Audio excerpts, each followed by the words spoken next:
السلام علیکم۔ وعلیکم السلام۔ ہادی کیسے ہو؟ الحمدللہ میں خیریت سے ہوں، تم سناؤ کیا کر رہے تھے؟ میں آج مدرسے میں پڑھائے گئے سبق پر غور کر رہا تھا۔ مجھے یہ سبق کچھ مشکل لگا ہے۔ در حقیقت میں بھی تمہارے پاس اسی لیے آیا تھا کہ آج کے پڑھائے گئے سبق کو اچھی طرح سمجھ سکوں۔ اس سبق کو سمجھنے کے لیے ہمیں کسی بڑے کی مدد لینی ہوگی۔ چلو، فاطمہ آپی پودوں کو پانی دے رہی ہے، چل کر ان سے مدد لیتے ہیں۔ السلام علیکم آپی۔ وعلیکم السلام۔ بھائیوں کیسے آنا ہوا؟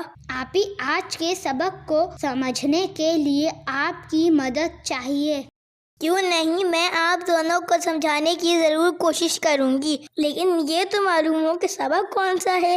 آپی سبق ہماری دنیات کا ہے، جس کا موضوع ہے اللہ کی صفات۔ ارے یہ تو بہت آسان سبق ہے، بس تھوڑی سی توجہ کی ضرورت ہے۔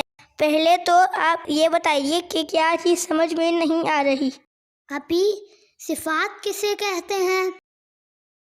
کسی بھی شخص میں پائی جانے والی خوبی یا خامی کو صفت کہتے ہیں، اور صفات در حقیقت صفت کی جمع ہے، جس کی معنی ہے وہ خوبیاں یا خامیاں جو کسی شخص میں پائی جائیں۔ لیکن ہماری ٹیچر نے تو ہمیں اللہ کی صفات پڑھائی ہیں۔ اللہ کی صفات سے مراد وہ باتیں جو اللہ میں پائی جاتی ہیں، اسی طرح وہ باتیں جو اللہ میں نہیں پائی جاتی۔ جی یاد آ گیا، ہماری مس نے بتایا تھا کہ اللہ کی صفات دو طرح کی ہیں، ایک صفات ثبوتیہ اور دوسری صفات سلبیہ۔ ٹیچر نے یہ بھی بتایا تھا کہ جو خوبیاں اللہ میں پائی جاتی ہیں انہیں صفات ثبوتیہ کہتے ہیں، اور جو باتیں اللہ میں نہیں پائی جاتی انہیں صفات سلبیہ کہتے ہیں۔ شاباش، آپ دونوں کو تو کلاس میں بتائی گئی کافی باتیں یاد ہیں۔ کیا آپ کو معلوم ہے کہ صفات ثبوتیہ اور صفات سلبیہ کتنی ہیں؟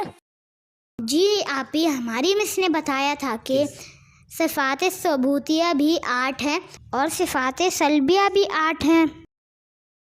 بہت خوب، اب میں آپ دونوں کو باری باری ان صفات کے بارے میں بتاتی ہوں، آپ بھی میرے ساتھ انہیں دہراتے جائیں۔ صفات سلبیہ سے مراد وہ باتیں ہیں جو خدا میں نہیں پائی جاتی، یہ بھی 8 ہیں، جن میں سے پہلی ہے کہ خدا نہ کسی چیز سے مل کر بنا ہے اور نہ خدا سے مل کر کوئی چیز بنی ہے، یعنی خدا کی کوئی مثال نہیں ہے، وہ بے مثال ہے۔ خدا نہ کسی چیز سے مل کر بنا ہے اور نہ خدا سے مل کر کوئی چیز بنی ہے۔ دوسری صفت ہے کہ خدا ہاتھ، پیر، کان، منہ وغیرہ نہیں رکھتا، یعنی جس طرح ہم جسم رکھتے ہیں وہ جسم نہیں رکھتا۔ خدا ہاتھ، پیر، کان، منہ وغیرہ نہیں رکھتا۔ تیسری صفت ہے کہ خدا ایک جگہ پر محدود نہیں، کیونکہ خدا جسم نہیں رکھتا، لہذا اسے جگہ کی بھی کوئی ضرورت نہیں ہے، بلکہ وہ ہر جگہ موجود ہے۔ خدا ایک جگہ پر محدود نہیں۔ چوتھی صفت ہے کہ نہ خدا کسی چیز میں سما سکتا ہے، نہ اس میں کوئی چیز سما سکتی ہے۔ نہ خدا کسی چیز میں سما سکتا ہے، نہ اس میں کوئی چیز سما سکتی ہے۔ پانچویں صفت ہے کہ اللہ تعالیٰ کو کوئی بھی دنیا یا آخرت میں نہیں دیکھ سکتا۔ اللہ تعالیٰ کو کوئی بھی دنیا یا آخرت میں کبھی بھی نہیں دیکھ سکتا۔ چھٹی صفت ہے کہ وہ ایک حالت سے دوسری حالت میں تبدیل نہیں ہوتا۔ وہ ایک حالت سے دوسری حالت میں تبدیل نہیں ہوتا۔ ساتویں صفت ہے کہ خدا اکیلا ہے، اس کا کوئی ساتھی اور شریک نہیں ہے۔ خدا اکیلا ہے، اس کا کوئی ساتھی اور شریک نہیں ہے۔ آٹھویں صفت ہے کہ خدا کی صفات اس کی ذات سے علیحدہ نہیں ہے، یعنی یہ تمام صفات اس کی ذات میں شامل ہیں۔ خدا کی صفات اس کی ذات سے علیحدہ نہیں ہے۔ شاباش، امید کرتی ہوں کہ آپ دونوں کو یہ سبق اچھی طرح سے یاد ہو گیا ہوگا۔ اب مجھے بھی پودوں کو پانی ڈالنا ہے، آپ دونوں اب جا کر کچھ دیر کھیل لیں اور چاہیں تو باغ کی تازہ ہوا میں جھولا جھول لیں۔ بہت شکریہ آپی۔ بہت شکریہ آپی، ہمیں یہ سبق اچھی طرح یاد ہو گیا۔ چلو آدھی چل کر جھولا جھولتے ہیں۔